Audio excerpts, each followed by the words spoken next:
Dekabrın 26-sında gözlənilən hava şəraiti açıqlanıb. Milli Hidrometeorologiya Xidmətinin məlumatına əsasən Bakıda və Abşeron yarımadasında hava şəraitinin dəyişkən buludlu olacağı, arabir tutulacağı, əsasən yağmursuz keçəcəyi gözlənilir. Lakin gündüz bəzi yerlərdə yağış yağacağı ehtimalı var. Şimal-şərq küləyi gündüz cənub-şərq küləyi ilə əvəz olunacaq. Havanın temperaturu gecə 3-5 dərəcə, gündüz 6-8 dərəcə isti olacaq. Atmosfer təzyiqi 769 mm civə sütunundan 760 mm civə sütuna inəcək. Nisbi rütubət 70-80% təşkil edəcək. Azərbaycanın rayonlarında bəzi yerlərdə arabir yağıntılı olacağı, dağlıq və dağətəyi rayonlarda qar yağacağı gözlənilir.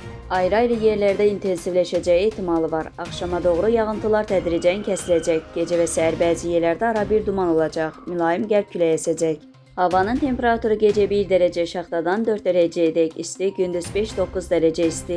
Dağlarda gecə 3-8 dərəcə şaxta, gündüz 0-5 dərəcə isti olacaq. Gecə bəzi dağlıq ərazilərdə yolların buz bağlaması ehtimalı var.